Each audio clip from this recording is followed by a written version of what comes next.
And he's also said you will have the access to the knowledge of Creator. It's amazing that he said a couple workshops back that we are going to be allowed to remember how we transmuted and through the interactions and the divisions to get to this point we are now. At this point, we've forgotten where we've come from, but we know where we're going back to, I think, in a more bigger way. Alex, it looks like you're ready. Anyone else would like to say something they felt or they've sensed from what we've just seen? I know there's many dimensions. Go ahead, Dan. You have the question in the chat regarding the pain pen. I do have an old pain pen and I have ordered a new version. Can I use them together or do I have to buy two of the new versions? I'm thinking you need to buy two of the new versions. The first one was rather local. It didn't penetrate that far and it didn't, this is an enhanced version of the pain pen. So I would say that you can try it, as Mr. Kesh says, let us know, see what you discover. But I know Misty earlier on had said she used the pain pen she had with the pain pad. She wasn't sure if it was a new one or, as I said, an older one, because it was given to her or loaned to her to use. But it worked rather well.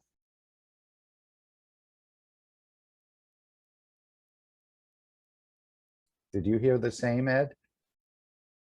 Yes, I did. I opened my mic because I had a comment on listening again to Mr. Kesh share about the vision enhancement unit. One of the things I keyed in on is that he indicated that the fields from the vision enhancement unit would interact with the plasmatic hormones that are in between the soul and the physicality. Yeah. He said the soul would be in the center and you would wear it, of course, across your eyes. But it was for the hormones, as I understood, that are produced through fields of the soul into the glands. Well, but the thing I keyed in on is it wasn't the physical hormones, it was the plasmatic hormones, which is, you know, in the energetic level before they actually become physical. Right. So, so in that sense, to me, it communicated that, you know, it's an interaction between the physicality and the soul, and that's why he was so non-committal on what it would do for the physical vision, because it's a decision between the two and what you want and what you expect. And he kind of repeated that several times. Yeah, it's what you expect from it, he said, yes. Yeah, and that made sense to me since it's at the plasmatic level that it's interacting with the plasmatic hormones rather than on the level of physicality. So that was my input. Thank you, Ed. Anyone else want to add to the knowledge? As this is a collective knowledge, that's what he was saying, that we all share knowledge together. It's a collective of the knowledge as we share unconditionally what we know and what we think we understand.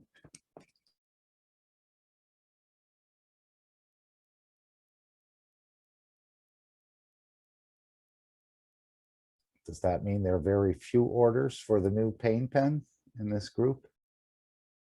I know I have one of the older pain pens, which sometimes it seems to be effective and other times it doesn't seem to be as effective. And again, it may be just the condition or my self-empowering it with my fields, what I'm expecting from it. But of course, the new version is obviously an enhanced level.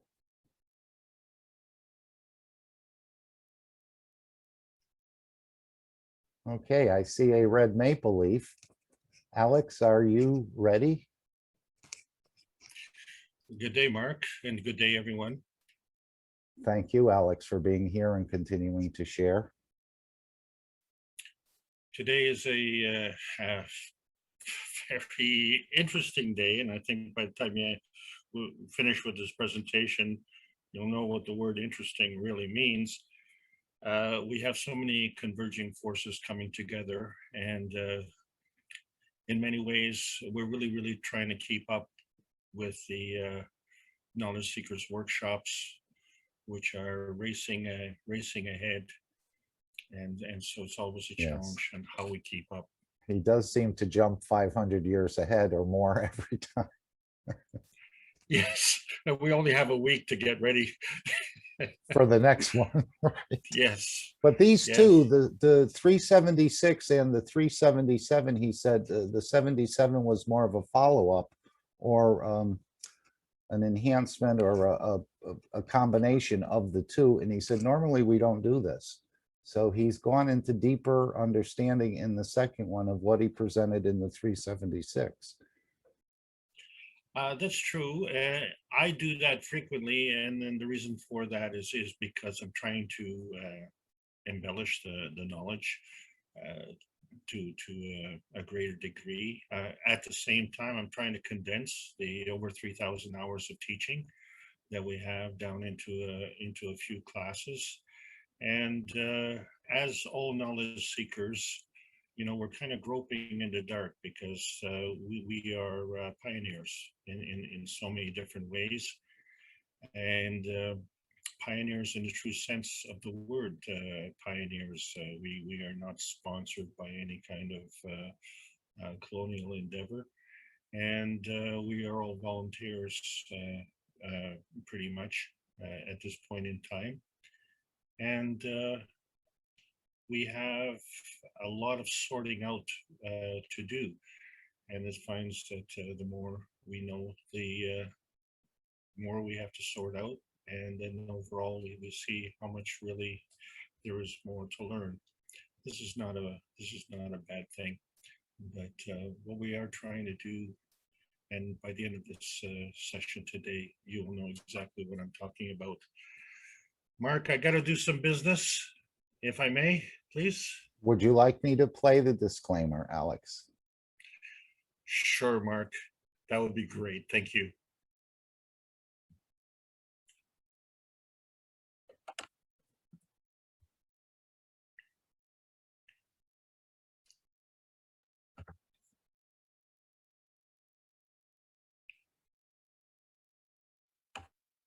Disclaimer. The information and education material contained herein is meant to promote the general understanding and dialogue of GANs processing. Such information is not meant or intended to serve as a substitute for a healthcare professional's clinical training, experience, or judgment. For patients and individuals, such information is not to be a substitute for professional medical, therapeutic, or healthcare advice or counseling. For medical issues or concerns, including decisions about medications and other treatments, readers, viewers, listeners should always consult their physician or, in serious cases, seek immediate assistance from emergency personnel. Prescription information, procedures, and use of medical devices information should be undertaken only by properly trained and certified medical personnel. We specifically disclaim any warranties, express or implied, including implied warranties of merchantability or fitness for a particular purpose. Such information is provided, as is, and is believed to be accurate at the time of its publishing, but it is the viewer's job to evaluate the accuracy of any information found in this presentation. Every case presented is of their own experience, applied by themselves for themselves, and it applies to their case only. Every person experiencing health problems should seek professional medical advice and consult their course of treatment with a doctor. The processes of plasma balancing described herein are a natural process which supports the body but does not replace medical advice or therapies one is already subject to.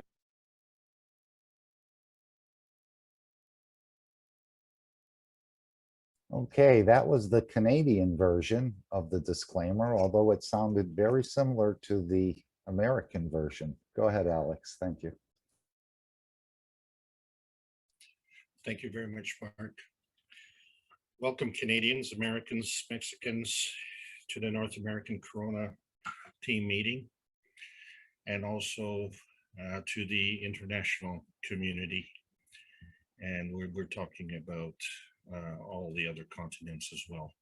So as we get into this process, we understand that we are dealing with universal knowledge as presented by Marin Tebakoli-Kesh, who is the father in modern plasma science. And as such, this is the Kesh Foundation Spaceship Institute teachings in plasma science.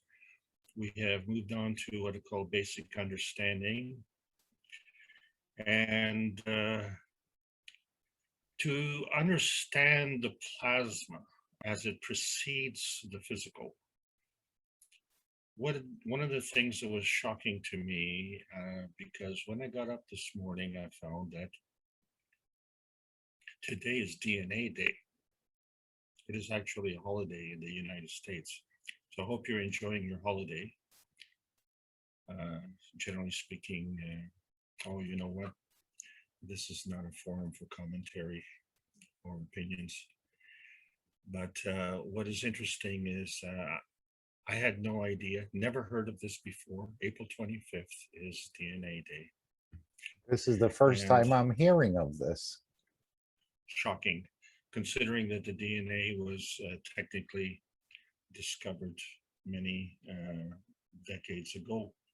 So, you know, when I look at the basic understanding cycle and what I've been trying to do, it almost seems as if, you know, I had some kind of premonition, because last week we described the Krebs cycle, and I was going to move ahead on this because the Krebs cycle is very much part of the DNA. And of course, the X, Y, and Z axis are very much part of the Krebs cycle. And what we're, ironically, the last 2 weeks, as you mentioned, the Knowledge Seekers workshops have been talking about hormones, and this is something that I will be talking more about in the future. So all of this has to do with the universal order of creation of matter as outlined in book number 1. And the key point, and I like to make this every time, is that although we're drawn to these classes through the cups of life, what we really want to do is to understand the creation of the universe. And, you know, how does our tiny perfect world fit in with the rest of the universe? So basically, all things exist from energy, including the universe. And so when we talk about energy, it is defined as a charge in motion. And this energy is always in motion. And we always have to ask, in motion as compared to what? Because things have to do with relationships. And so we try to begin the basic teaching by understanding basic terminology so that we can discuss this, not to substitute words in the wrong context, but to use words properly, so that when we discuss things that we create a mental image. See, the words are man-made, the mental images are made, and the plasma science is universe-made. And so there has to be a connection. And so we went through a variety of terminologies, but the fundamental thing is that the plasma science is a natural science. Plasma is natural. There's nothing more natural than plasma. And then we had to understand some more terminology as we got into more specifics. Many are not interested in this, but you know, it does help to fill in the rest of the picture, if you will. And so we discussed principal matter, amino acids, star formations, plasma states, and dynamic plasma states. And now we've touched on residue and conversion. And we will be embellishing those subjects more as we go. But some of the subjects that we have been discussing in the past, and then we have to review them, because now they're becoming to the forefront more. And so we've always talked about an energy parcelling unit. And we see that not only is principal or PM ticks, which are energy packs, but they are parcelling units that travel. And one of the parcelling units that is on this planet is the water molecule. And as a molecule, it is a combination of two elements, hydrogen and oxygen. And we found and we discussed in great detail how the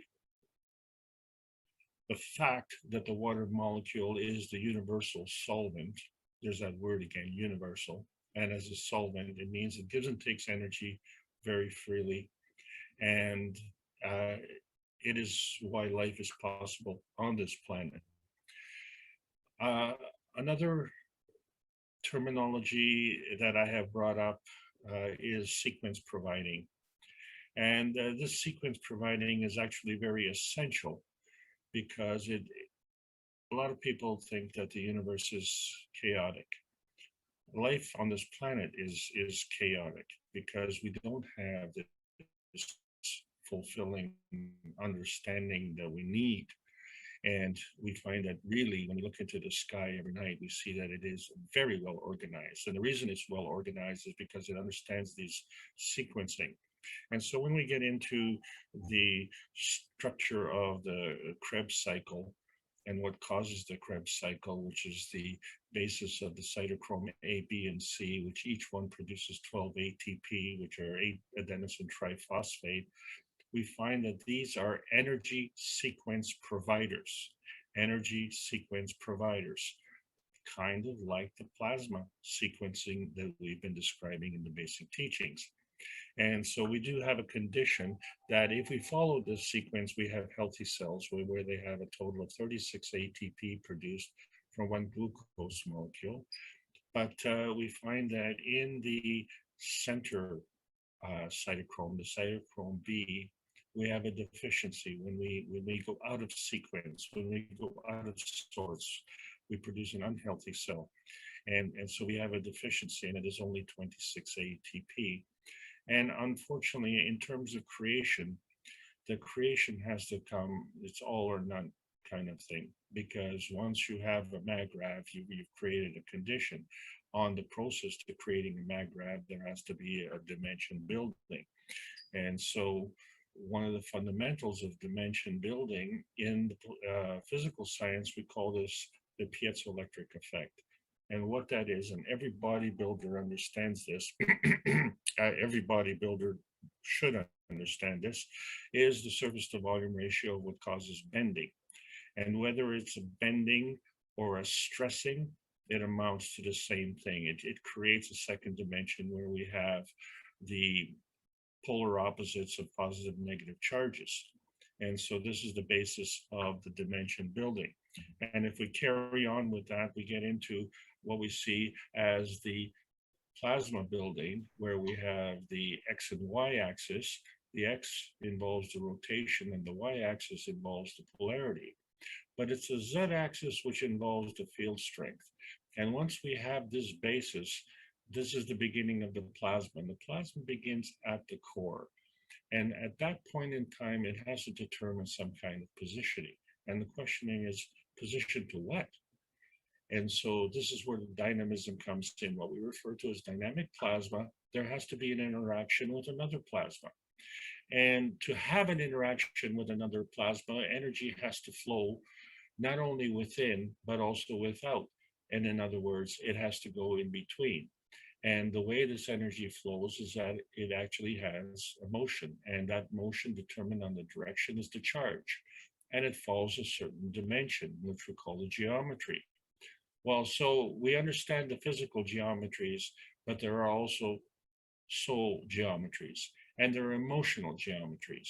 And so with the emotional geometry, we now understand that we have other references: creation, co-creation, procreation.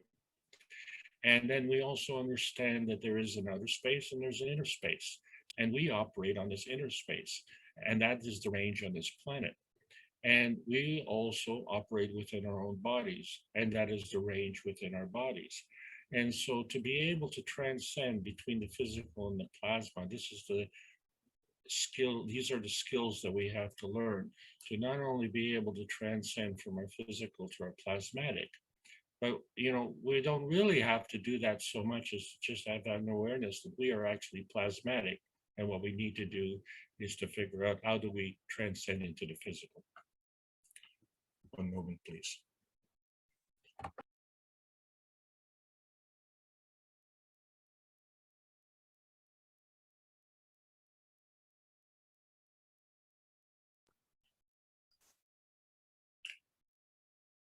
So we summarize the bringing together of a maggrav, whether it be physical or plasmatic.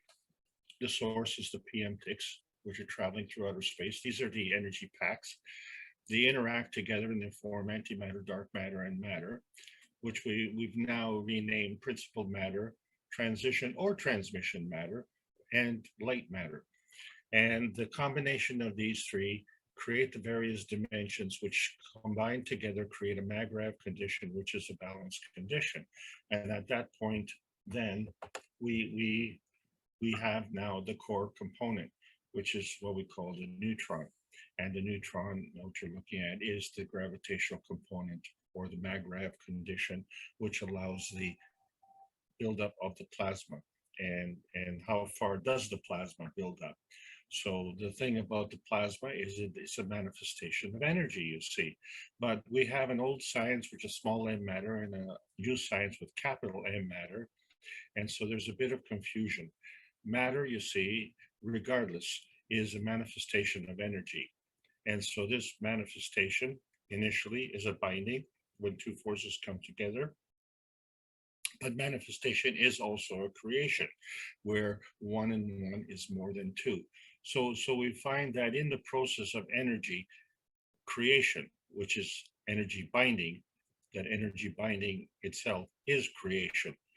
And that's not double talk. That's just trying to differentiate between when we talk about matter plasma, we see that matter plasma is physical because we can touch it and see it, and capital M matter state is plasmatic.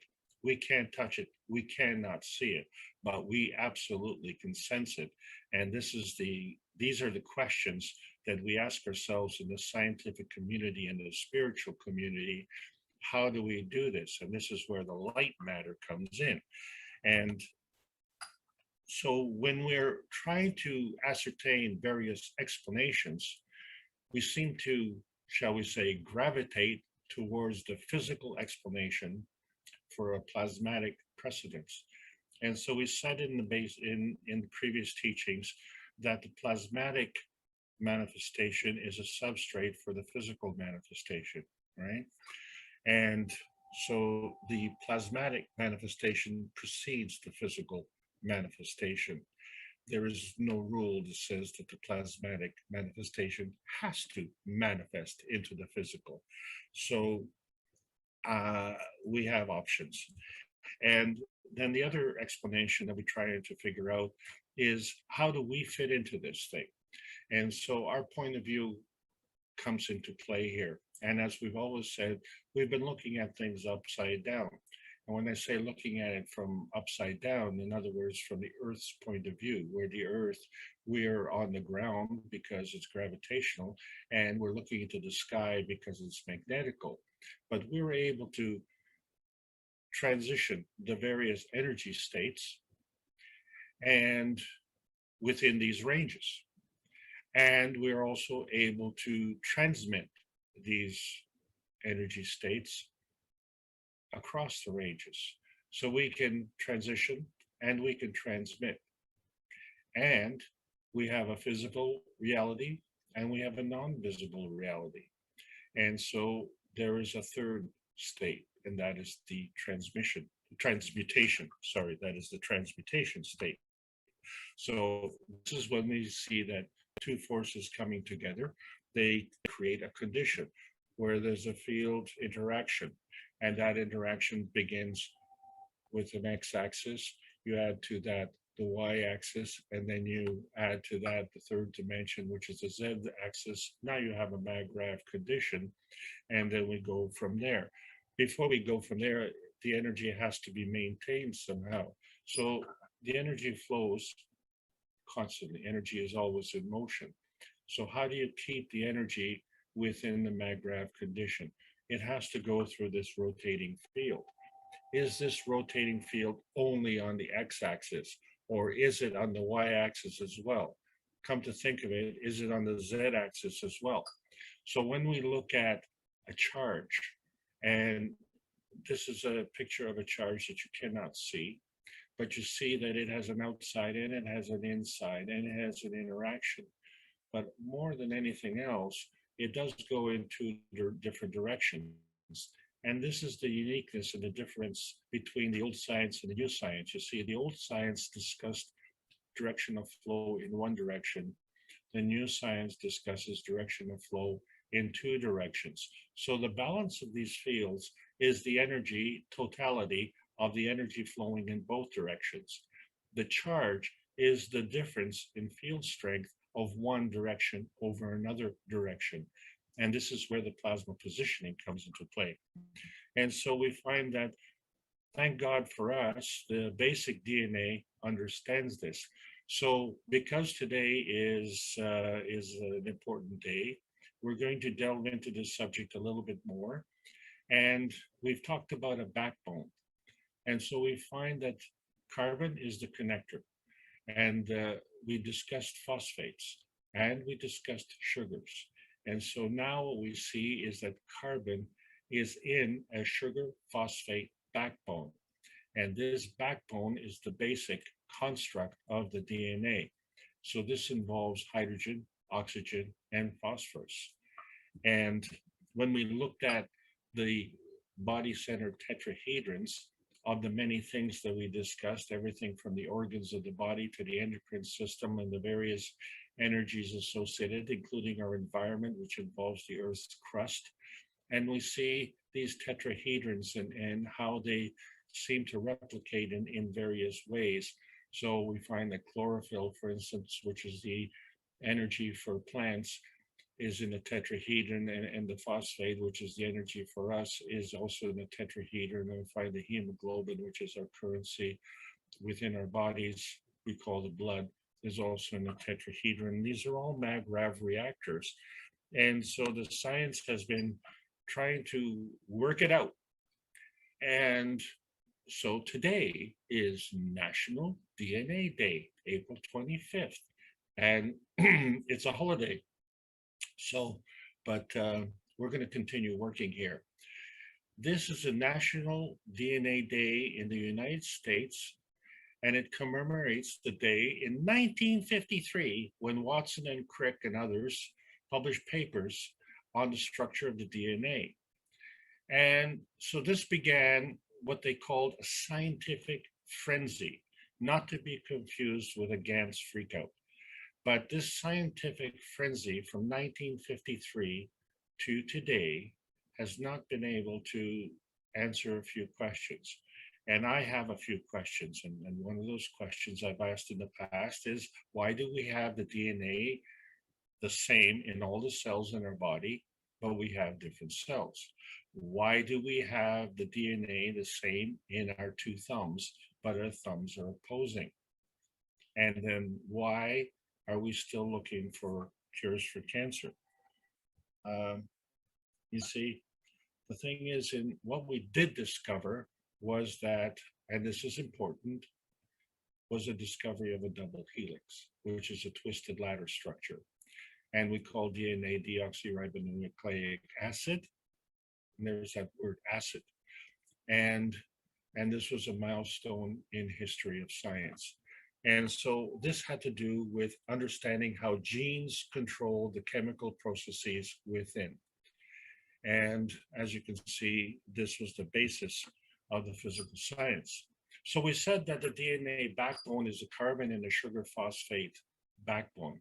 And we said that phosphate is a tetrahedron combined with oxygen. And the question that I have to ask all the time is, does a jellyfish have a backbone? And I wonder if some humans have a backbone. But anyway, getting back to the basic DNA, we find that the ladder, the way it's constructed, is actually a two-way street. That's kind of interesting, kind of like plasma physics. But, you know, we have these pairs, things that are pairing up, and I'm going to discuss that in another class. But these letters here that you see, GCAT, and the repetitive combination of these is what we call basic components of the DNA. So the C actually has no sugar in it. It is a hexagonal format. So this is a graphic representation of cytosine. And there'll be no exam at the end of this class, so you just all everybody relax. Another component, of course, is thymine, and it too has a hexagonal formation, and it too does not have any sugar. Why do I mention that? Because when we get into adenine, we find that there is a sugar that's present. And so what is a sugar? And so we look at this pentagon that is attached to this hexagon. So the pentagonal formation is representative of a sugar molecule, and the hexagonal formation is a cellular formation. So the hexagonal formation is an intermediary between the two, and we discussed that and introduced that last week, and we're going to discuss that more next week. But we find that guanine also has sugar present. So there's a similarity to all of these things. And you may have noticed that in all of these, we have Mr. Cohen is still here, carbon, oxygen, hydrogen, nitrogen, and they are in presence in various combinations. And isn't that interesting? So in 1990, which is a long time from 1953, we began the Human Genome Project. And this was sponsored by the National Research Council, which is Canadian. And it was officially started with the US Department of Energy, which is American, and the National Institute of Health, which is English. And so they have this plan on trying to identify the 3.2 billion combinations of the DNA. And what is interesting, I say it's interesting because there are 7 billion people on this planet. So we find 3.2 billion combinations accounting for only twice as many people on this planet. It's just roughly a 2-to-1 relationship. I'm using accounting principles here to round off, what they call the fudge factor. So 2-to-1 relationship between the number of codons in the DNA and the number of people on this planet. But again, interestingly, there are over 73 trillion cells in our body, which is 2 times 10 to the 4th orders of magnitude more than the number of codons in the DNA structure. And of course, it's also 10 to the 4th times the number of people on this planet. And so we say the variety is the spice of life. And so we're wondering why we're doing all of this research. And then when you go through the internet and look on Wikipedia, and you see all the studies that have gone through over these years. So, and you see, why is this important? Well, I have a personal story, and that is on May the 5th, which is coming up shortly, is when I discovered how to get rid of cancer. That was in 1991. And so in a couple of weeks, I will have my 30th anniversary of knowing this. And what it's done for me, not only has it brought my health back, but eliminated this worry in my family so that we can sleep at night with peace. And the cups of life have done the same thing with respect to the coronavirus. And there is a connection between the cups of life and the cancer as well. But we're not going to discuss that today. What we are going to discuss is that not much has happened in the last 30 years because we're still looking for the same solutions to the same problems. And the question for me was, why do I need to know this? I just wanted to get rid of this problem in my family, which, from what they say in Canada here, it costs roughly $350,000 a year for cancer treatment, and then 50% of the population will have cancer. I don't know why we're still discussing this, but why is the answer not the question, remember? And so what we did know is about the mitochondria. And what is interesting about the mitochondria, we call it the nature's blast furnace. And that is because this adenosine triphosphate, which we keep talking about, is actually produced within the mitochondria. And so please excuse my artistic capability here, but what I want to do is focus on the most important things to understand about the mitochondria. So in the inner structure, we see the numerous number of bends in the surface. Each one of these bends is a negative charge, and the mitochondria has copious quantities of bends. And so we create an energy field in each one of these bends. So you can see there's a whole lot of action going on.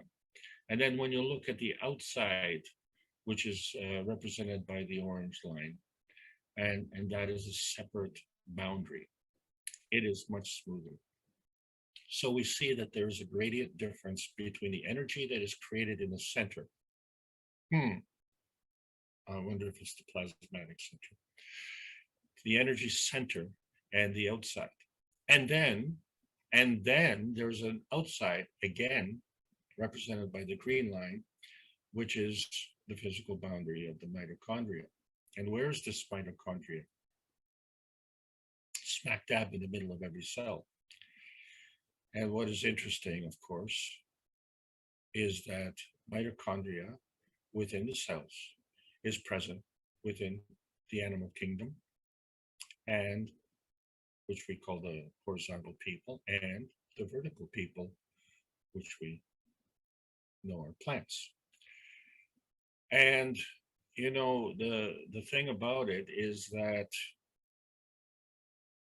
fortunately for us, the difference between the plants and the animals and the humans is represented in the DNA. Okay, so the DNA is different in all these things.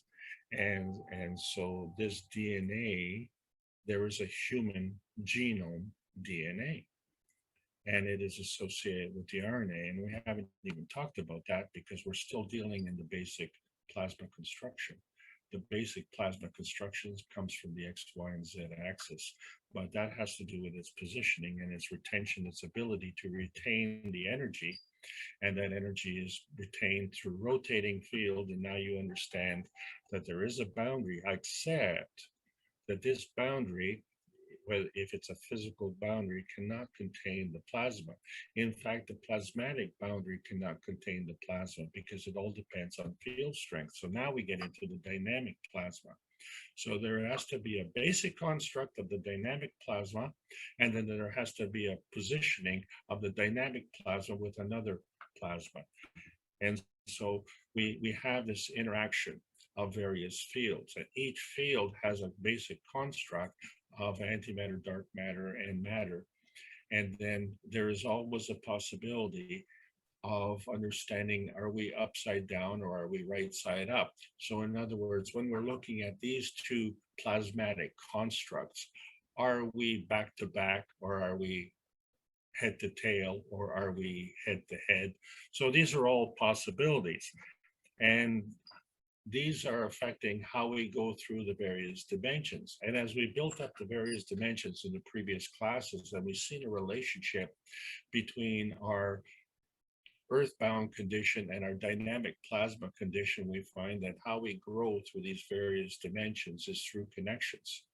And so we understand that in our physical environment, the carbon is the connector. But we also now know that the plasmatic connector is also carbon. Is the physical carbon and the plasmatic carbon one and the same thing? And this is where we run into trouble with the periodic table of elements, you see, because the basis of the periodic table of elements was the definition of mass, which is limited by the speed of light, which is limited by the physical condition of the environment on this planet, which is the interaction of our plasmatic fields with the inertia of this planet. And if I'm going too fast, it's because we have to understand that terminology and how it goes in a sentence. and the sequence is important. And so what we see is this periodic table of elements is in a sequence. It's an arithmetic sequence. It goes from 1, which is hydrogen, and we move all the way up to, well, the most important things is Mr. Cohn, carbon, oxygen, hydrogen, and nitrogen. And we use in the cups of life, copper and zinc are two of the most important elements in the cups of life, the basic cups of life. And we find that silicon is the basic difference between us and the planet. We are carbon-based, so we are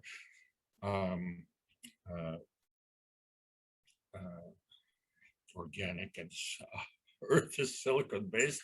It's inorganic, and too much information is crowding into too small a space.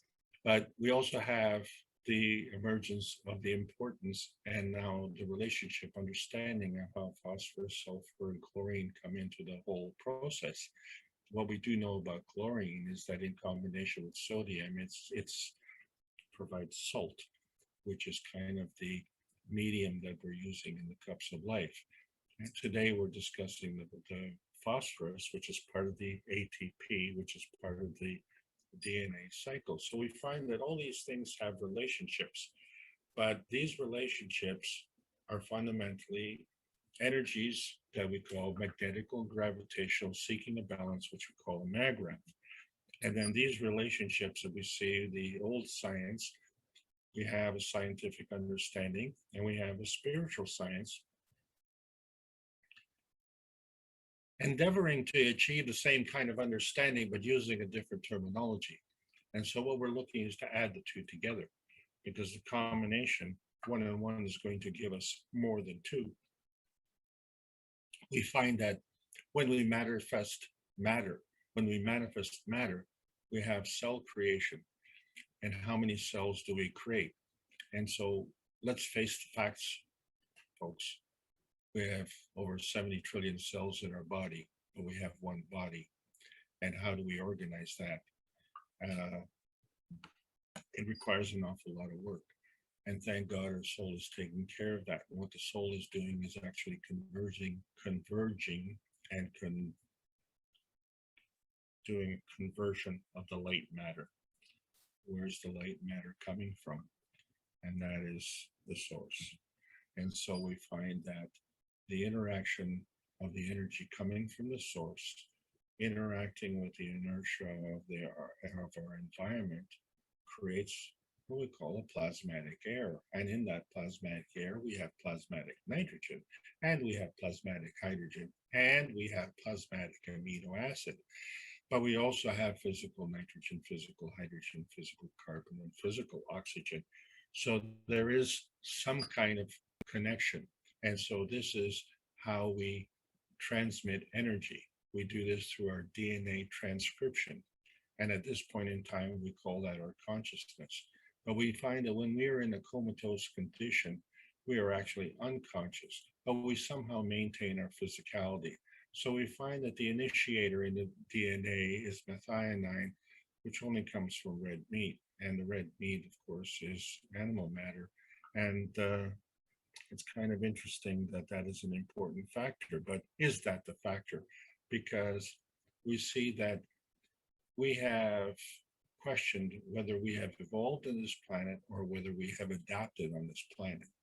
So, we have kind of differentiated between essential and non-essential foods. And all that means is that essential foods need to be eaten and non-essential foods are foods that we produce. Well, how do we produce this if, we don't need to eat them? And where does this energy come from? And one of the most important components, which we haven't even discussed yet in any detail, is that calcium is considered non-essential, except if you have osteoporosis, and then it's considered very essential. And the reason for that, of course, is that calcium is alkaline. And so how is that going to affect everything? We'll talk about that later. But when we look at the transition of energy, transition from where? Well, we're not going to discuss that in great detail here, except to reference karma, which is kind of a carry forward.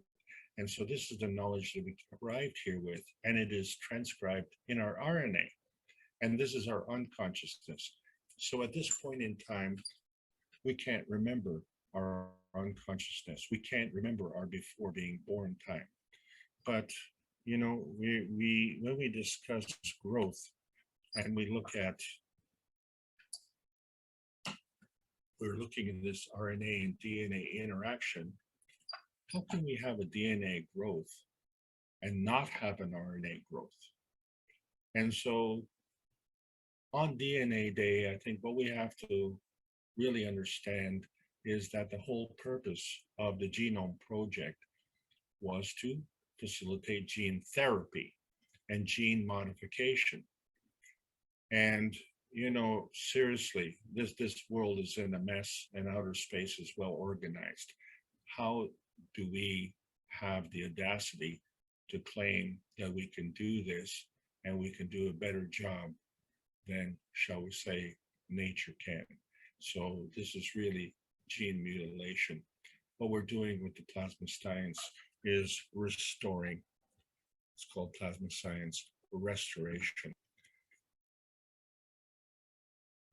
So one of the fundamental things that we have with respect to how we exchange energy within our body, when we look at the basic amino acid, the essential acid, the most essential being alpha-linolenic acid, which is slightly alkaline actually, but it facilitates a bending, and this bending facilitates energy coming in and going out.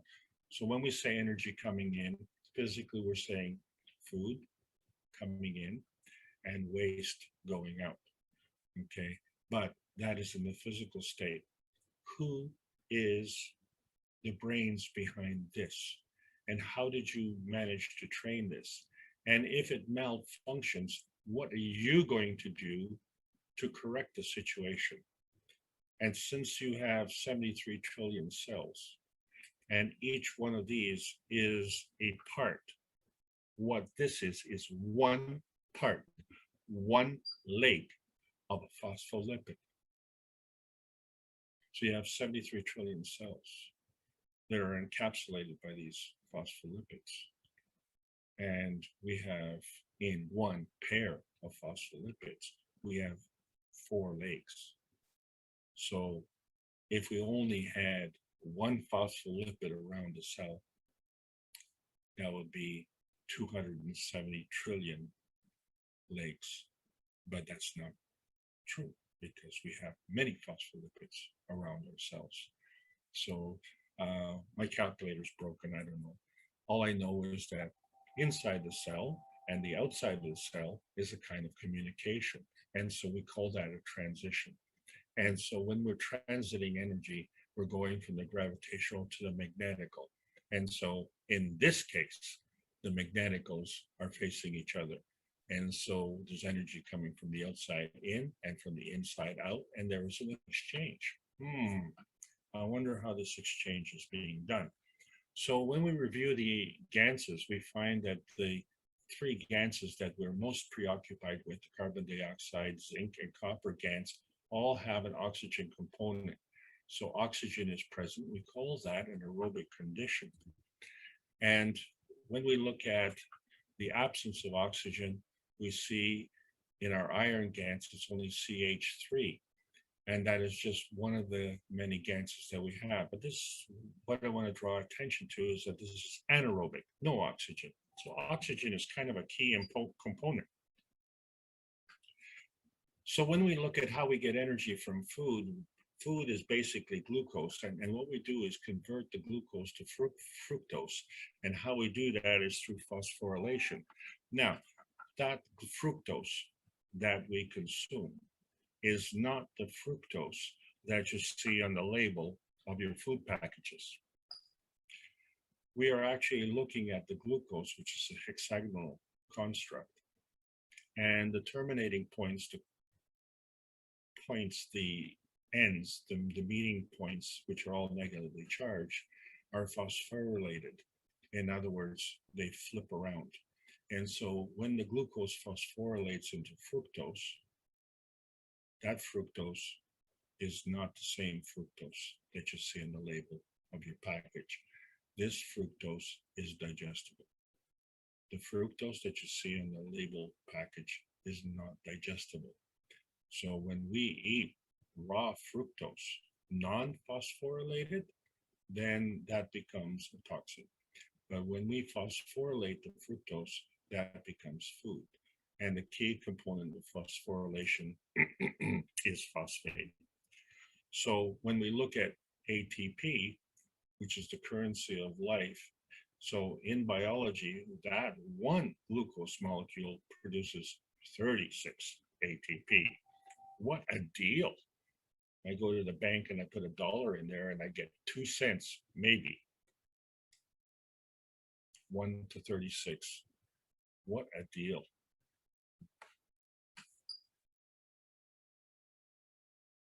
So we find in the cytochrome environment that is healthy, that is aerobic.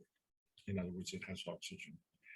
When we look in an unhealthy environment, we find a deficiency in the transmission layer or the transition layer, the middle layer, cytochrome B.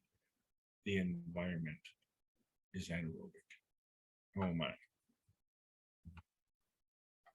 And so when we look at the transmutation of a cell, we see that we know that we have amino acids, which are the building blocks of life. And from that, we produce our DNA. And from that, we produce our ladder, a ladder which goes up to heaven.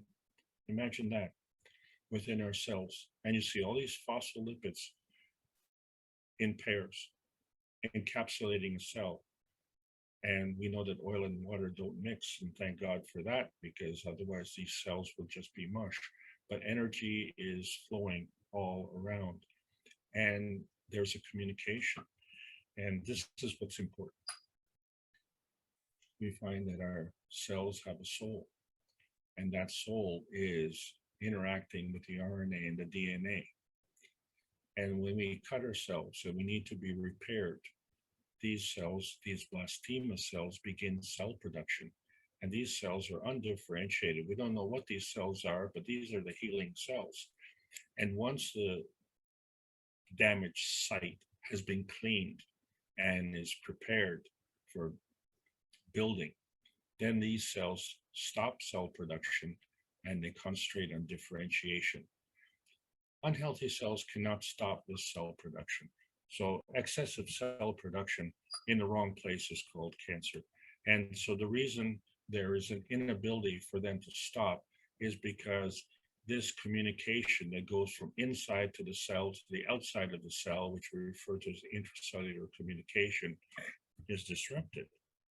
And then, of course, if the communication within the cell is disrupted, maybe the communication from cell to cell, which we call intracellular communication, also gets disrupted. And, you know, how is this communication working? And fortunately, we have 73 trillion cells, so we have a lot of extra cells. Now, generally speaking, we have a small number of cells which are not functioning properly for whatever reason. And we have organisms in our body which digest these cells and convert them to food. Isn't that interesting? But when these functions aren't working properly, then we find that this lack of communication, shall we say, or this disruption of communication passes on to other groups of cells. And how fast it passes on obviously depends on the environment. And why would that not be normal? How fast is recovery is dependent on the environment, and how fast the decay is dependent on the environment. So now we understand that there are a lot of skills to learn. So when we look at the energy transfer states in the small m matter state, we found that these energy transfer states are the lower level. The interactive energy transfer states and the plasma state are higher, but they're not just higher by field state, they are higher by orders of magnitude. So the energy transfer state is higher, and this is the transcendence within the dimensions, within the range. And we can transcend these dimensions within the range in different ranges. And this is the brilliance of the new science. And to understand then, when we look at basic concrete growth, which we talked about within relationship to water, the universal solvent on this planet, we find that when we add water to cement, we are starting to create SiO4, which is your basic earth, which is like the Earth's crust. But not only does it create a hydration envelope, which is a rotating field around, and so we have a water envelope encapsulating the cement in the center. And so the energy is coming from the outside in, and as the cement in the center is being consumed and converted into concrete. So cement and concrete are two different elements. And then the concrete itself goes through various stages as well. And then we find that these kind of hairs grow, and they grow perpendicular to the tangent on the circular extremity. And the way they grow is rotating as well. So these are growing in a rotating fashion away from, shall we say, the magnetical surface of the hydration envelope.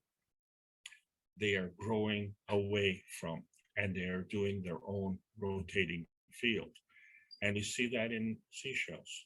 So first of all, the basic seashell is rotating to create its construct.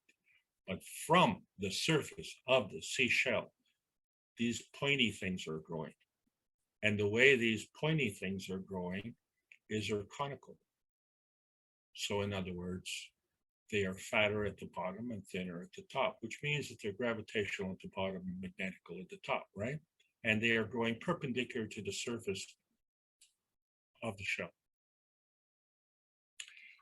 Nature is trying to teach us lessons. And this is the point. They grow. Sentient beings grow. They have awareness. When they have awareness, they have sensitivity. As I said, we are carbon-based, so we are organic. The earth is silicon-based, it's inorganic. We have a soul.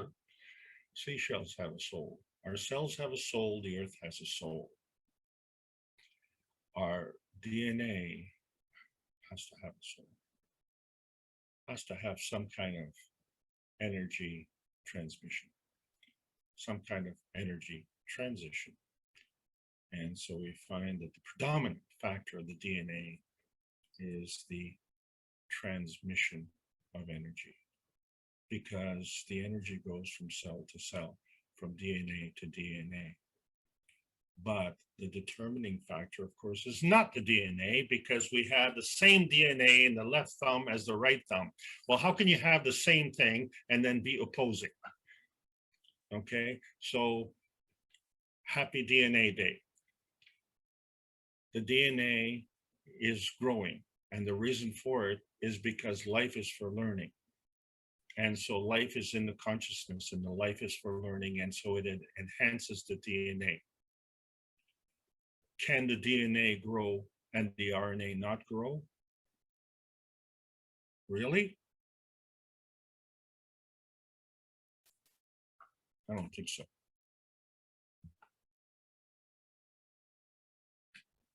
When we look at DINO KRASPEDON and his idea that God is a set of mutually perpendicular lines of force oscillating upon themselves, so we find the RNA and the DNA are perpendicular to each other and they're oscillating upon themselves. They have a rotating field, they have a helical structure. And the thing about it, as we go from point to point, we found that we have a path. Energy has to follow a path, right? It's not random. It follows a path, and that path is based on susceptibility. So we can say, well, here's one path that follows the x-axis, there's another path that follows the y-axis, and another path that follows the z-axis. But when we look at the core component of the hexagonal, or the box in this case, we say, well, there's a residue.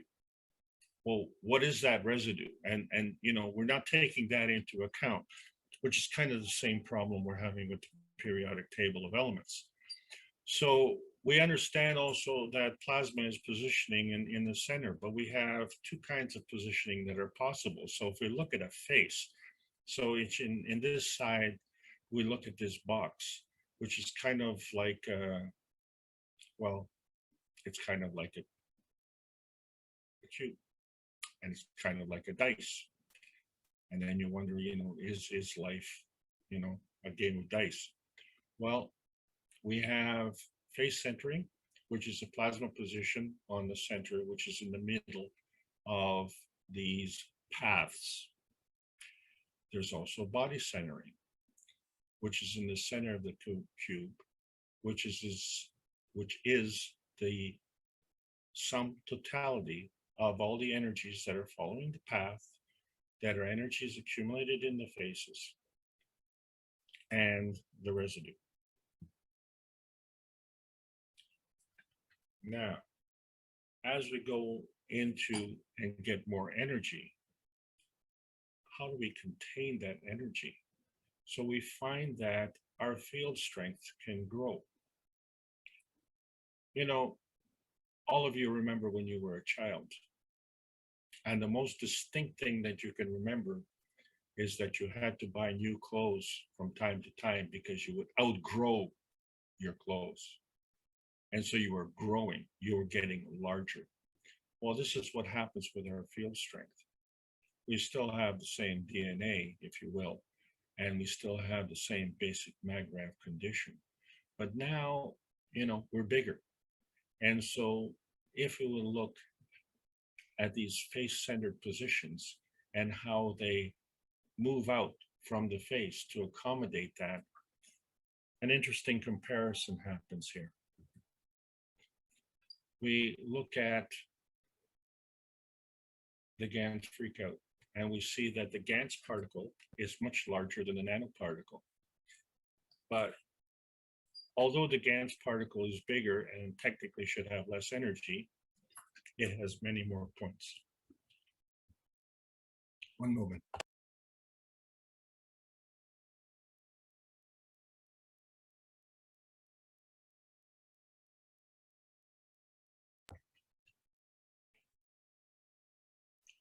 What I'm saying is that these points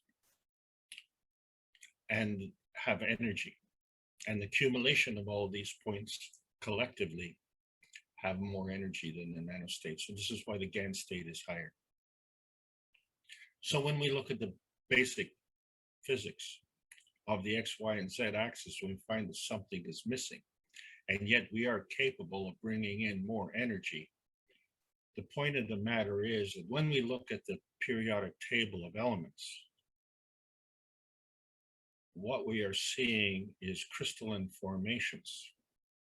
And going back to 1953 or thereabouts, when they discovered the DNA, what happened was they discovered the crystalline formation of the DNA, and this was the beginning of the transcription or genome project, if you will. All that is taking into account the physicality. What we now know with the plasma science, that when you look at this picture, there is a well-organized plasma substructure. So when you're looking at this picture, you can't see the physicality. What you're looking at is the plasma reality. And to maintain this energy, there has to be a rotation, which we refer to as the x-axis. And then there has to be a polar complementary complement with the polarities, which we call the y-axis. And then, of course, there has to be a field strength determining how big is large. And that is determined by our ability to retain that energy and the giving and taking. So we have a rotating field. And within that rotating field, we have different energy states.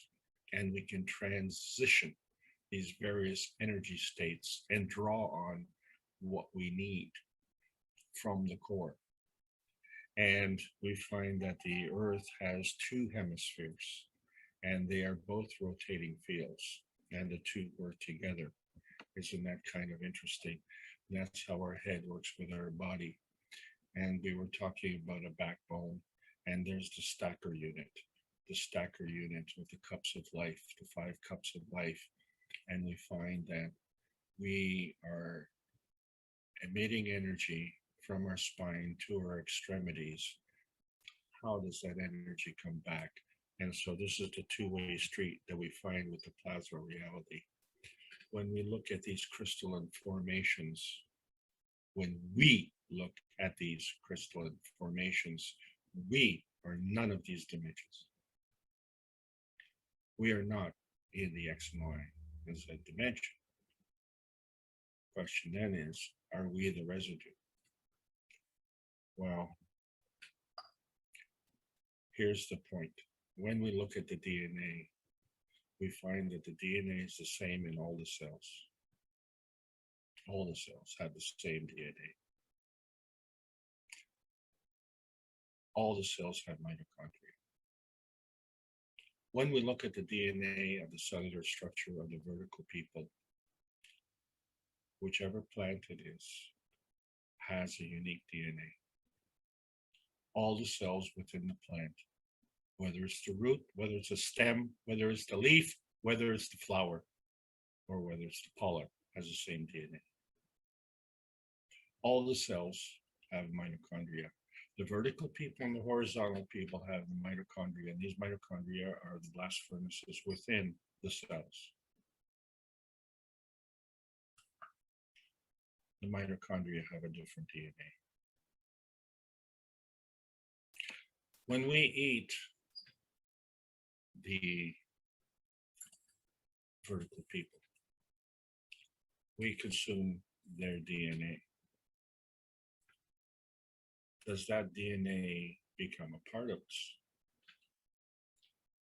Their mitochondrial DNA is different. Does that mitochondrial DNA become a part of us? Our mitochondrial DNA is different, and our cellular DNA is different. I wonder what's going on. This is what I do know. Energy is transferred through a medium which we call adenosine triphosphate. This is the currency of life. To understand the currency of life, if we look at our society, money is the currency of our society. It's the giving and taking of money, right? While in life, ATP, the giving and taking, is the currency of life. It's energy, energy in motion. And so now we understand that what is reality? Reality is actually a manifestation. When two fields come together, they form another. This formation of these fields coming together is the manifestation. But this manifestation, it comes from a plasma feeding. It's the plasma feeding that leads to the manifestation, and therefore the manifestation can be non-tangible or tangible, non-visible or visible, plasmatic or physical. So there is a plasmatic reality and a physical reality. So whatever the manifestation is a form artifact of the energy in motion. And so our emotion is a form artifact of energy in motion. And this is what we call the emotion of presence. Well, how, does that work? Well, we find that in our society, our focus is on disruption. You see, because the plasma manifestation precedes the physical manifestation. And we've come to the realization, and whether it's, in 1990 or 1953 or 1937, the physical manifestation may manifest differently in different people, but the plasmatic manifestation is the same. The physical manifestation may be, let's say, for instance, it could be obesity. It could be acidity of the blood, where we have blood pressure, or cancer. And we find there's a commonality, and that is the higher acidity causes obviously an anaerobic condition. It causes the expansion of the DNA, and it causes ATP reduction, and it causes the disruption of cellular communication, whether it's intercellular or intracellular. This is common knowledge. And so we look at now the cups of life, and how does this change things? So we said, well, life is a two-way street. And it's always dealing with either attraction or repulsion. And so we have a field. We call it a magnetical field. To balance that off, we have a gravitational field. The balance of those two form a maggrav condition, where the magnetical is the giving, the gravitational is the taking. The question is, can we give, and what do we give to, and can we take, and what do we take from? And so when we look at what we understand as the plasma science now, there has to be a maggrav condition, which is the balance of the attraction repulsion forces. And if it's attraction repulsion, that is magnetical. But if it's repulsion attraction, then it's gravitational. So the magnetical gravitational relationship is the addition to the maggrav condition. So in other words, a maggrav plus magnetical is the giving, a maggrav plus the gravitational is the taking. And so life is all about positioning. And that's why when we looked at the basic cups of life and we looked at the two most important components, and we had cup number 1 and cup number 2, this is what we need to concern ourselves with right now because of the way our society is going. So we look at the relationship between the zinc plate and the copper coil and the nano-coated copper coil, and we created a field, a magnetical field. And then, of course, we created a gravitational field, and this gives us a balance. And then when we look inside of the cup and we say, well, what all is going on? So we find that not only do we have a relationship between one pair, but we have a relationship with another pair, and that this other pair has a relationship. And so can we translate this relationship interaction to our DNA? And we see how all of those codons within the DNA, the 3.2 billion codons, how they are all interacting. And do they choose what they interact with? No, they choose to interact with everything because that's our DNA. And we are complex beings in a complex society. And however, life is very simple. There's a giving and taking, and all we have to do is work with the universe. And so we created the basic zinc GaNs and the copper GaNs, and from those two we created a CO2 GaNs. And then we created an amino acid, which is the connector and the bodybuilder of life. And of course, when we create amino acid, we also create water. And then the second cup is done the same way. We just replaced the copper plate instead of the zinc plate, but we still have a magnetical field and we still have a gravitational field. And then when we look at the two cups and the relationship between the two cups, and there has to be a relationship because they are interacting with the physical environment. So we have an emotional cup and a physical cup, and then each is operating the same way. There's an interaction of fields within the cup. But when we just remember that when we're looking at the creation of the basic batches, which we need, one, the cup of one to help our emotional context, and cup two to help our physical context, keep these a meter apart. Okay, because fields interact and they are not retained by the boundary of the physicality. In fact, you cannot even see the boundary of the physicality, but each of them collectively has a magnetical gravitational field. And so the purpose of the cups of life was to kind of eradicate the virus. Well, the virus is an energy pack.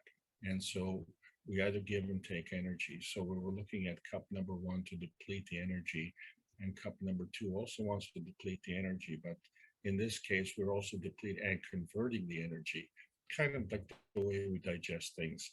And so when we can put the two cups together, and not just the two cups, but in this case, the emotional being the gravitational because it's the higher energy, and the physical being the magnetical giver because it is the lower energy. And we see that there is a magnetical field collectively around the two cups. And then of course, there's a gravitational field that derives from that.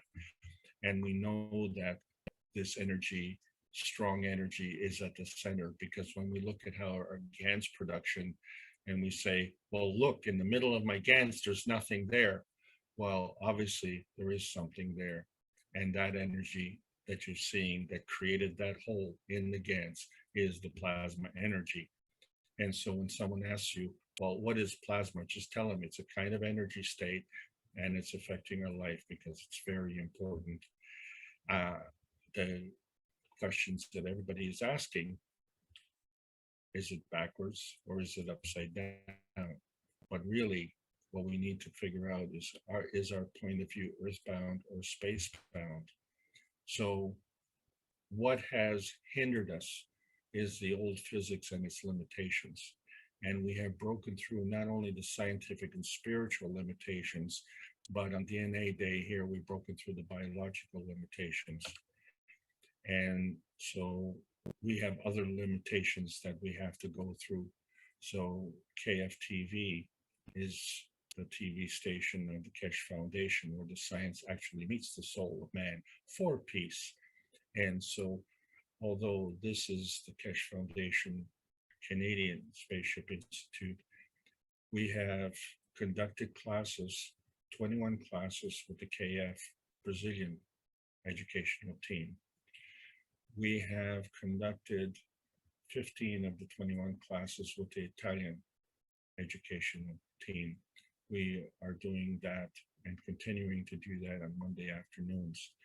We are now going to begin the Hispanic education series on Monday evenings, beginning the first of 21 classes starting tomorrow. One grows and adds to another. And very shortly, I think we're going to see great news coming from the United States, where the lack of morality and the compassion for the fellow man and the genuine courage that it needs to enter into the new age is going to come together. It has to come together because we're all looking for a kind of satisfaction. This plasma satisfaction involves on this planet the restoration of the physical and emotional vitality, but there's also plasma vitality. And this is where the plasma science is going.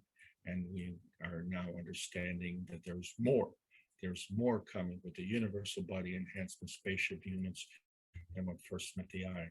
And this all has to do with plasma interaction because all things are working in combination. So we could say there's a basic pulling and a pushing, but pulling and a pushing from what? And so we are always looking for a MAGRAF condition from us personally. But that MAGRAF condition is our MAGRAF condition plus a residue.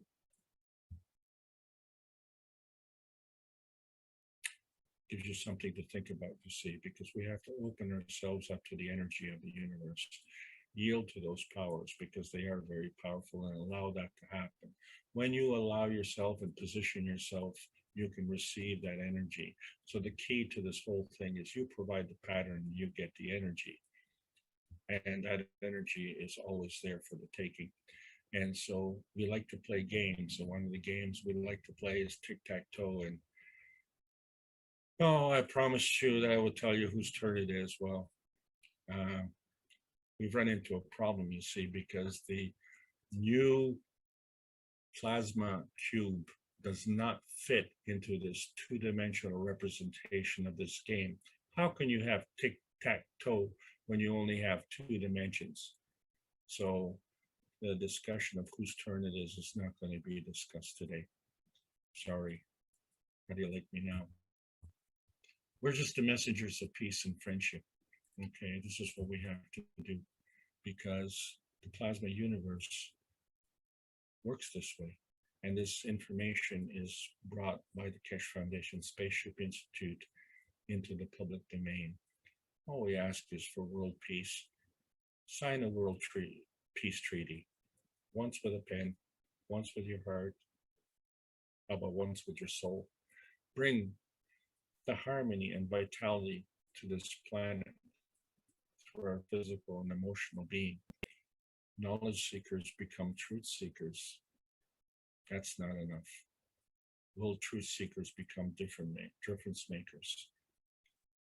This dynamic plasma state that is within us is representative of the universal language that is throughout. And on this day today, understand that plasma science needs to be delivered in exchange for peace on Earth. Thank you. Thank you all for listening and allowing me to present. Over to you, Mark. Beautiful presentation, Alex. You must be a very wealthy man since you've discovered how to balance out the cancer in a cell or in a body. And that was back in 1990s, you said? Well, I must tell you that from 1983 to 1991, the only subject that we discussed, there was no other discussion, none, was how to pay for the cancer treatment, which amounted to about $500 a week. You did the math. I don't have to pay that anymore, and I haven't since 1991. That is a tremendous undertaking you went through. You must have researched knowledge across the world.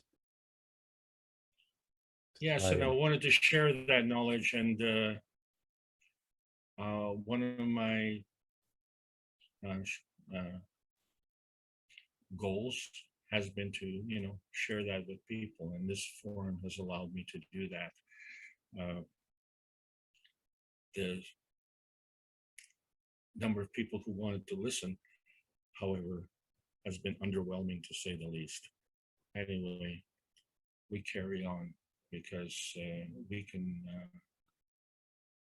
sleep in peace knowing that we have the capability and the technology to eradicate many of the maladies that are affecting this planet. That's the only comment I'm going to make on that subject. Thanks, Mark. So it sort of dovetails into this knowledge in a way, or was this something new that you've come across? Or was it you were understanding it more in the matter state, but now you understand it more in the plasmatic understanding? Well, that's correct. That's correct. And that's so, part of my disclaimer is I have no access to classified or confidential information, and I have no access to the advanced research. I am just an average Joe Muck and Fudge, and I just want people to be happy. Great. If we could take a minute or two, I noticed there's some new people in the participants list. Would they like to, maybe they've been knowledge seekers for many years, but I just haven't noticed them or noticed their name. Would you like to introduce yourself and tell us where you're from? One I see is Anton Dan. Maybe you've been a knowledge seeker for some time. It looks like you have an infinity loop next to your name in a way with the yellow color. Or Carmen, have you been with us before? You see it in the knowledge seeker of Mr. Cash many times from Okay. 215 or 14.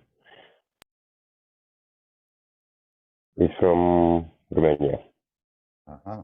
I know we had Ballas Dan and now we have Anton Dan.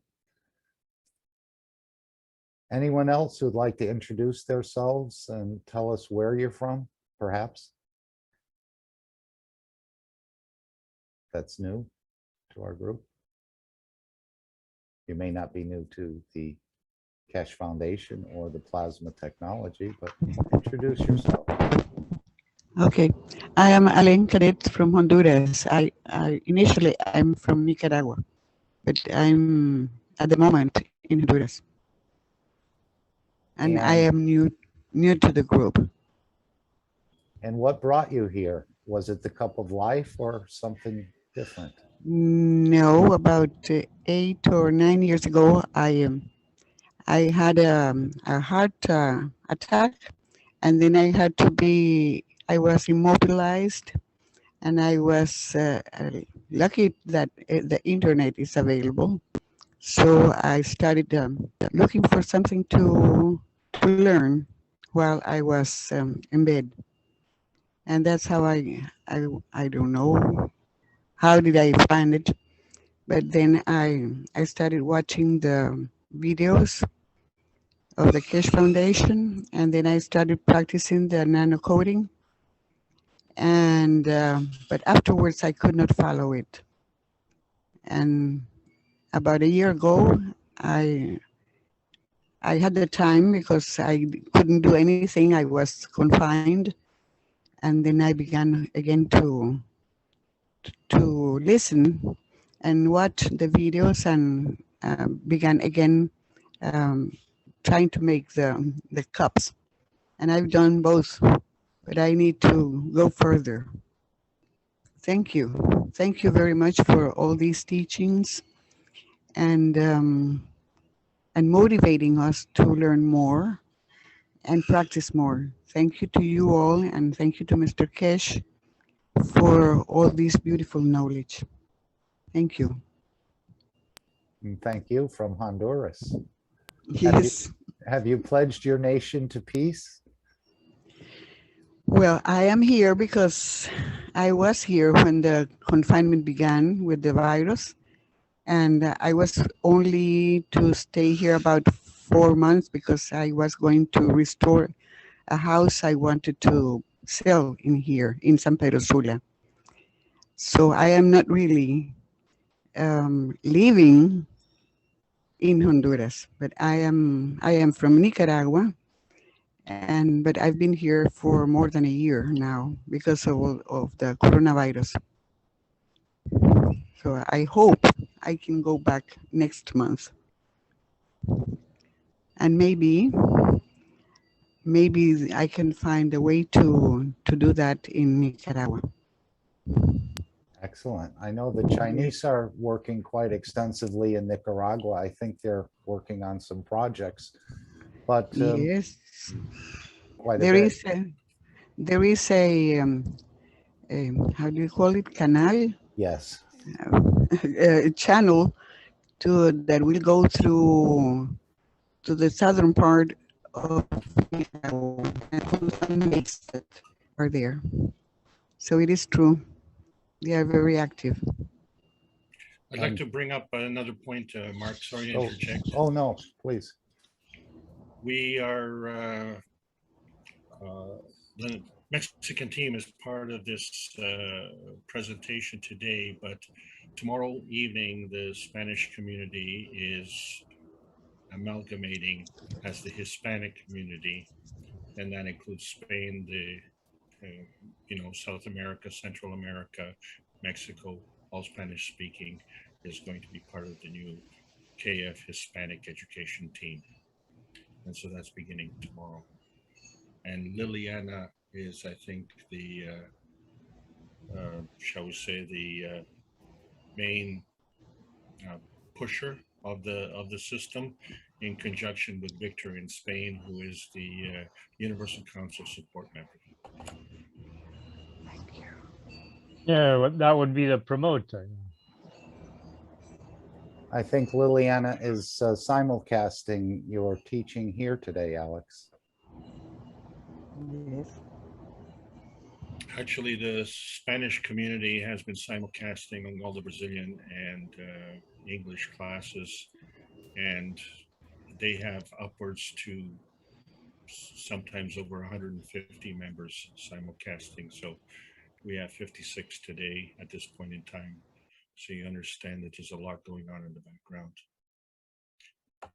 And just for Alenka, you know, we do have the public workshop called, which is put on by the Universal Council, which is One Planet, One Nation, One Race for World Peace. And it's going to be very powerful and very great when we have dissolved the borders. Mr. Kesh has said in the past, the borders are already gone. So we'll be all as one nation, one planet, one race for world peace. And this will be a very beautiful time for all of humanity, where we can travel without passports, just the way the birds and the whales do around the planet, and visit many places we haven't seen and elevate people there as we travel. So thank you. And again, myself, I had discovered, well, I had read an article, I think on Yahoo News, maybe 10 years ago, where they talked a short article about Mr. Kesh being in Italy and this MagRev system he was coming up with. And I sort of wished him well and didn't know that you could even join the foundation. It didn't say anything about that. It just gave this little blurb about a scientist working in Italy, bringing free energy, or not free energy, but very inexpensive energy, let's say, to this planet.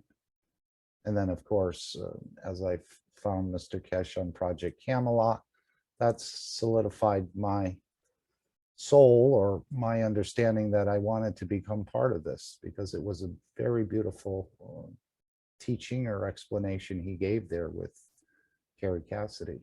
And that's what allowed me to come into the foundation, let's say. Anyone else who's here who'd like to introduce themselves to us and tell us what country you're from? Many have been here many times, but I just thought I'd give them an opportunity to open up and share their name and where they're from and any other comments. Thank you, Alenka.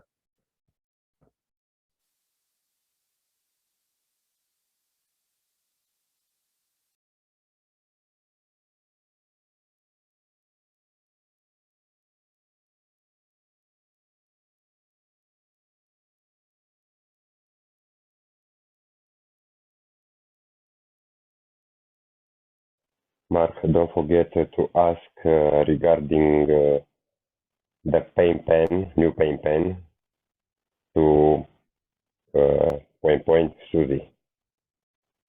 When it's time, when it's... Sure. Sure, we won't forget.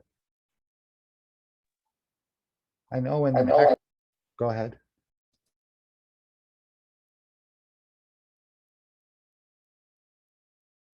Did someone want to say something?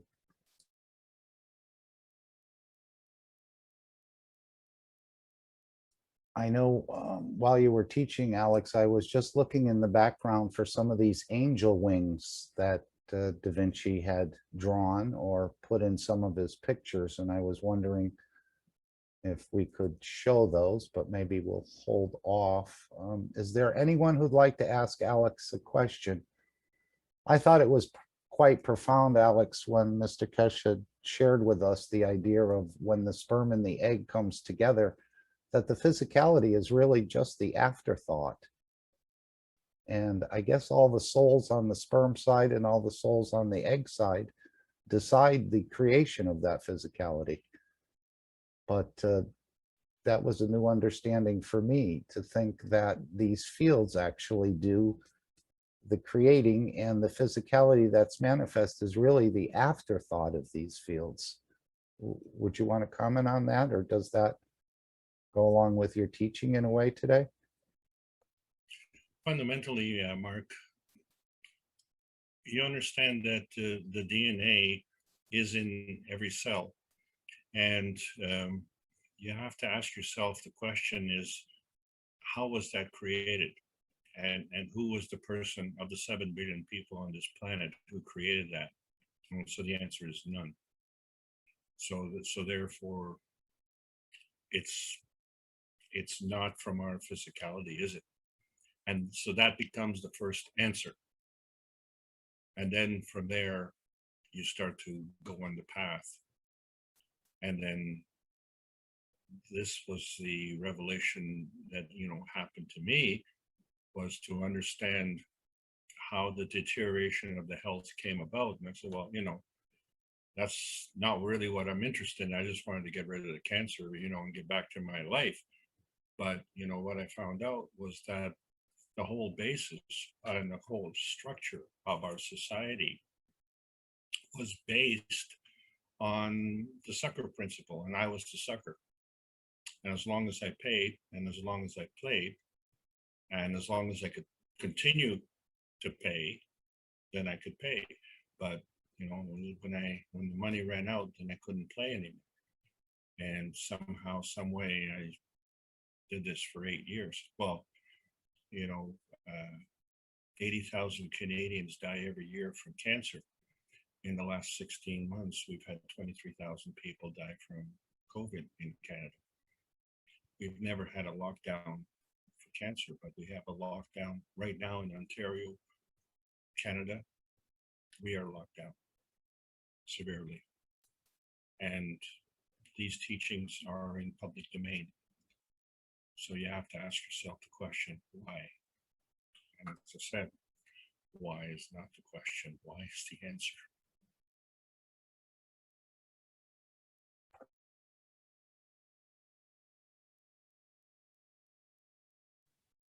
Mr. Kesh must be a very patient man because, well, as a father with a child, I was thinking, and the child is just babbling some baby talk, but the father is just waiting and hoping that the child will come out with the first words or first word as some sort of confirmation that things are going on the right path. And I know I don't know very much at all about this knowledge. I'm trying to absorb more as time goes on and in different meetings and taking what I can. But I wonder sometimes if he chuckles to himself about the way we talk and the way we share knowledge. And but he has so much patience that I'm sure he's waiting to see this creation elevate in a way to where we'll all be sharing a very strong and similar understanding of this knowledge. Ed, your mic is open. Would you like to say something? Well, I wanted to ask a question of Alex to see if he had any insight of what Mr. Cash presented in the last Knowledge Seekers workshop. And I'll describe it here and hopefully I've got it correct. But Alex, maybe you could correct me along the way if I don't have it. But he talked about that the backbone of the DNA was the phosphor. And I'm assuming that that's the plasmatic energy of the phosphor. Would that be correct? One of the discoveries that you've keep focusing on, Ed, is the uncertainty principle. And I would like to eliminate that principle and introduce the certainty principle. Your understanding is 100% correct. There's a difference between the physicality and the plasmatic energy.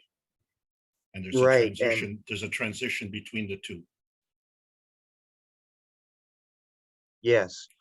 And he indicated that both phosphorus and sulfur were like a dividing point in the table of periodic elements. And he indicated that there was a balance point there in the mass weight there that indicated an equal number of protons and neutrons. And I just glanced at the periodic table to try to confirm this in my own understanding. And I did notice that when you get beyond phosphorus, as you go higher and higher, the mass number gets more than double, indicating that there's, an excess of neutrons, I think. But that dividing point there at the phosphorus sulfur level was the reason why it was the backbone.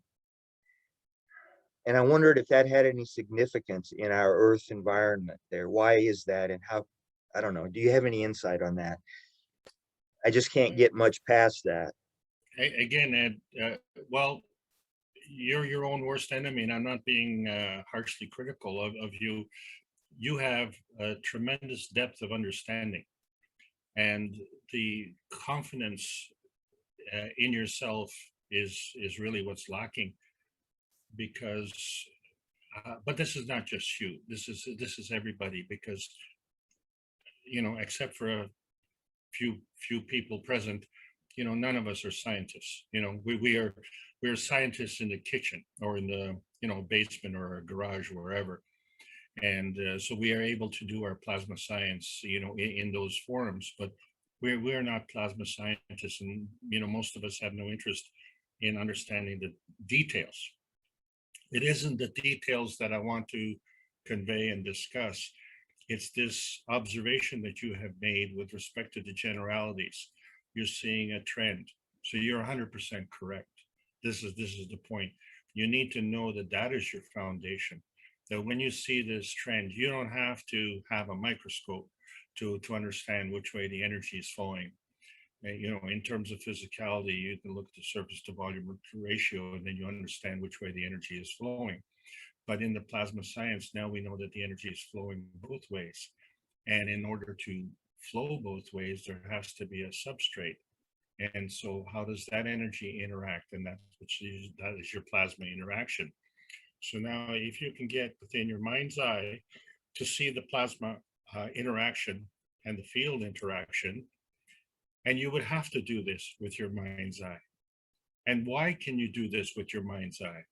Because your mind's eye is operating in a higher field strength than your physical eye.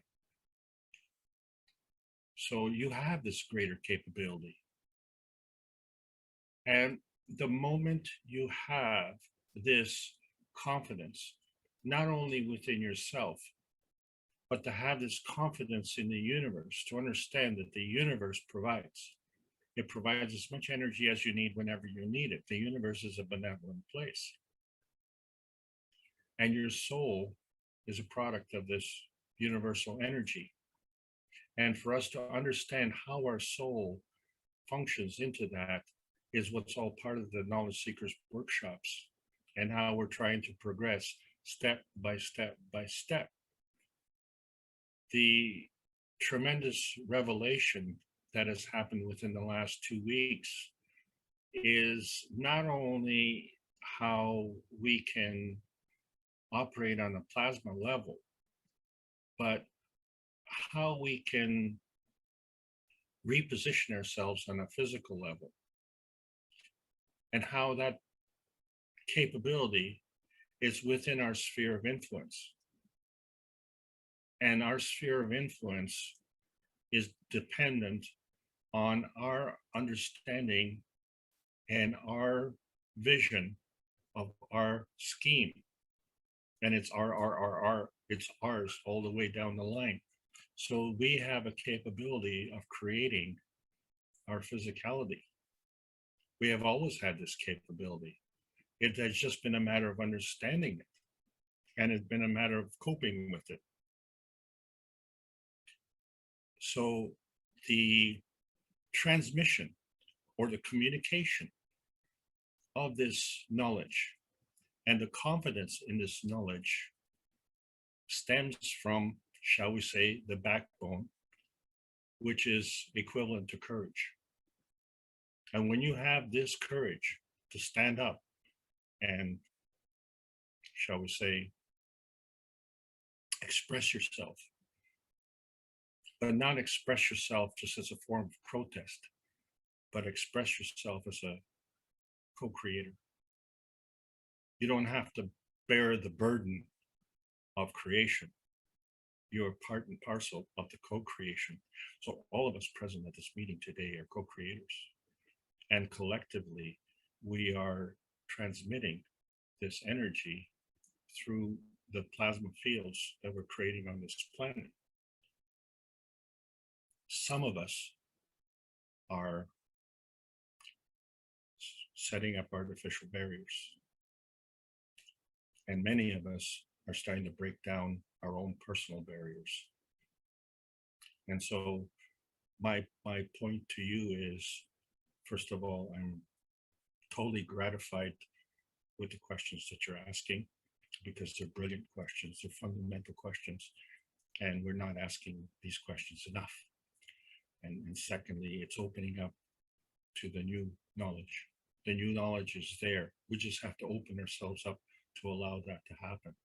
And so what I'm showing on this screen is a tremendous push that the Brazilian team has made. This is dwarfed in comparison to the tremendous push that the Iranian community has made. And now we see the complementary efforts coming from the Hispanic community, and the efforts that we were doing here in the North American community and the arrival of the international community. The international community as a whole is the Keshe Foundation. We are all part of the Keshe Foundation, and we are all cells within the whole body. And this is the beauty of the whole thing. And we will have peace on earth. Yes, we will. Because that's not just our wish, that's the universal wish. Thanks for your question, Ed. Another brilliant question. Well, thank you, Alex. I'm not trying to be overly technical in a way. I know I may come across that way, but I'm trying to, honestly, I'm just trying to understand. I mean, Mr. Keshe shares these things with us, and they're in the, I mean, it's in the realm of knowledge, you know. And I just can't help but believe it has significance to help us understand the simplicity of how we're supposed to accomplish this. You know, the essence of our soul and our physicality is what he's teaching us, and how our soul can expand in the dilution of our physicality.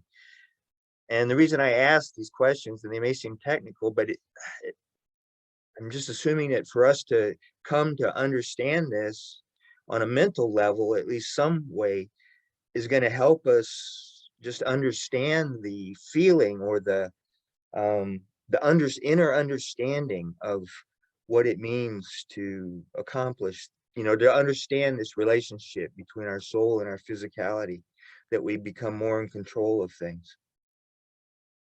You see, Ed, generally speaking, like, you know, throughout your life, have you ever asked yourself, how did I become an adult from having been a child? You know, and how did you do that, Ed? You know, did you have a rack in your bedroom where every night you stretch yourself? So something has happened physiologically to allow that to happen. And then, you know, thank God for you that you were created in the wonderful image that you were created. And how did you do that? So you never ask these questions. And the other problem, of course, is who would you ask? You know, when I asked my doctor, you know, why I got sick, and he says, I don't know. And then I jokingly say, well, I could have gone to the baker, and at least I would have got a muffin, because he doesn't know either. So, you know, when you assign your responsibility to someone else, and you assign your dependence on someone else, undependability is not something to depend on. And life is interdependent. And the dependability of someone else's undependability does not constitute dependability. Okay, surety is in the knowledge, and the knowledge surety is in the truth. And so as knowledge seekers, we find the truth. Are we prepared to accept the truth? Well, it all depends on your scheme of reference. And if your scheme of reference is tied within, let's say, a tiny perfect world, and you ignore the rest of the world, okay, well, you're working within a certain kind of, shall we say, plasmatic field reference. But if we understand that we are part and parcel of the whole universe, and that there is a greater oneness out there, and that we're part of that, well, gee whiz, you know, if we're all striving to be better than what we are, you know, this gives us a new opportunity, and it gives us an opportunity right now within our life, not some other life or not somewhere down the road. Right now, we have the opportunity right now. And the thing is, we create our own environment, and then we can expand that environment. So how much of these details do you want to know? That is part of the wonder and the fun of academia. But with the pandemic situation the way it is, we don't have time for fun. In fact, we're at the point now where the blame for the pandemic is based on our social gathering and our interaction as physical human beings. We're to blame. We're to blame for the problem. Seriously? You've got to be kidding. So there's more. And we have that opportunity to learn more. And we also have the opportunity to have a choice how much we want to do.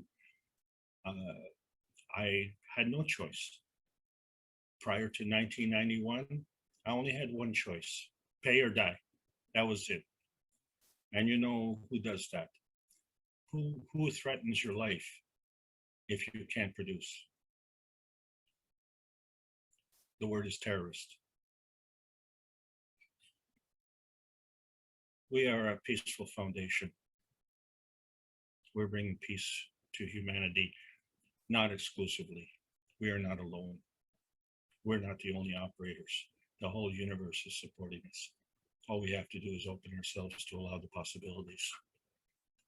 I'm so happy with this discussion, Ed. Thank you so much.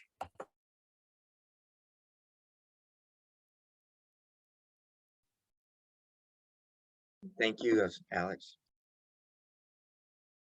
So just to repeat, Alex, you're going to be sharing in the Spanish language community in Mexico tomorrow evening.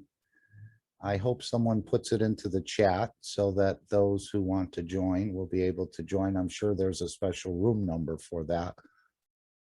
Yes, it is. It has always been one of the 2 Spanish classes that have been presented on the private teaching list, but it is a public class.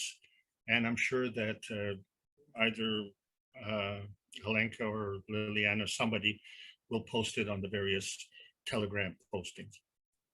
Thank you for your service to the community.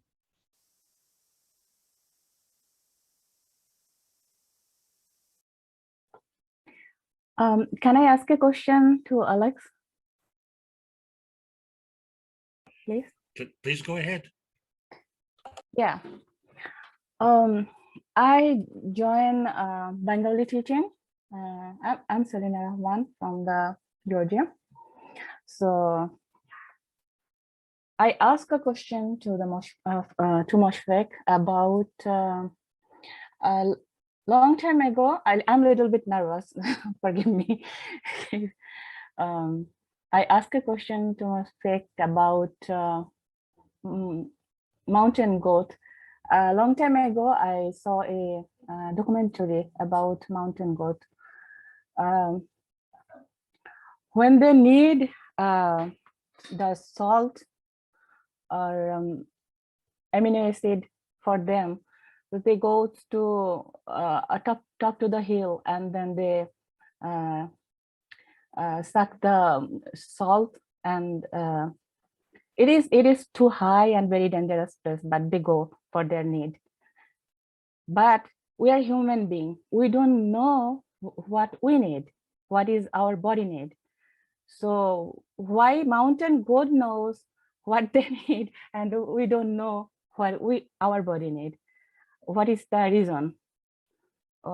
What is the lack in our mind or our knowing?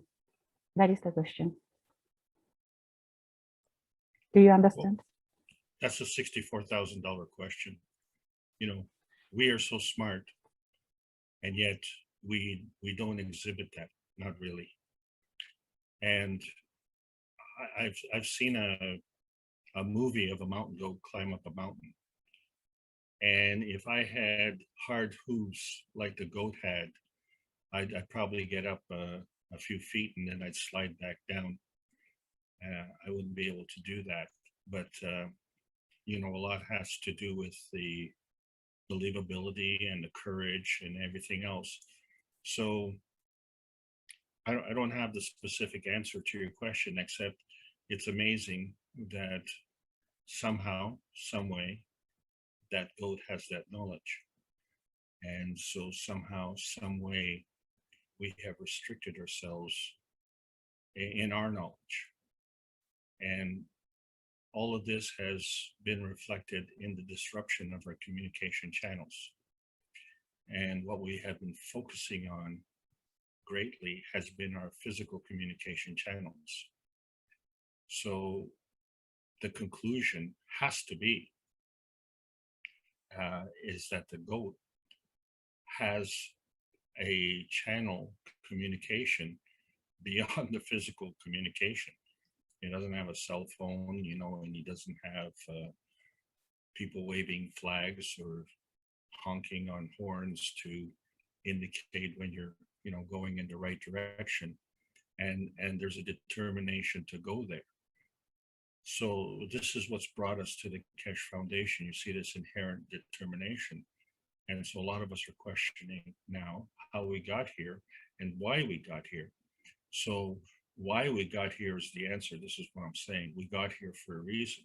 What we need to explore is, what are we trying to achieve? Just waiting for the internet to settle. So what we're trying to achieve is the essence of our life. Okay, because each of us individually are trying to achieve that. So we can see nature all around us demonstrating these capabilities.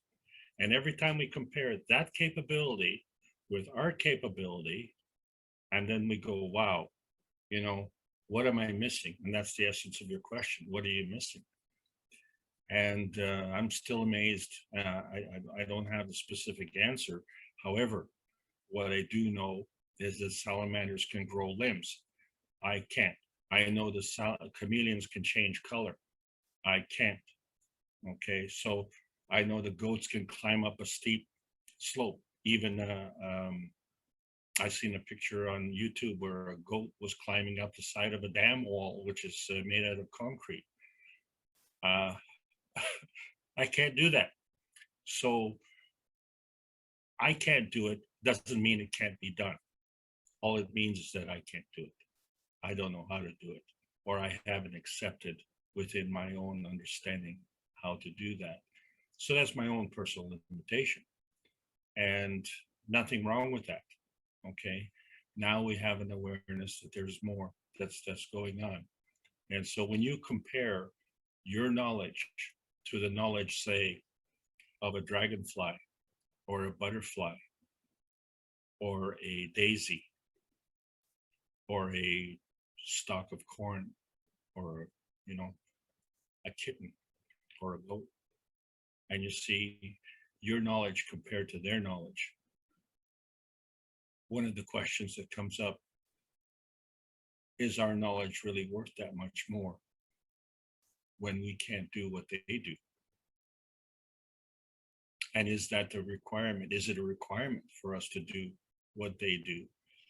I mean, do you want to relate yourself to an ant? An ant has 6 legs. An ant has 6 legs and we have 2 legs. Do you want to relate yourself to an amoeba? Who doesn't have legs, has cilia, hairs. It's a single-celled organism. A single cell. We're 73 trillion cells.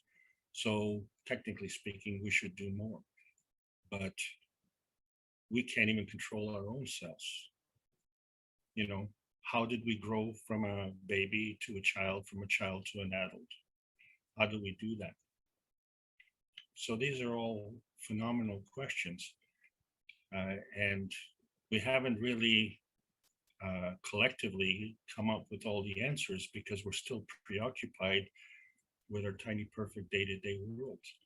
So now we have an understanding that our physicality is a manifestation of our physical reality.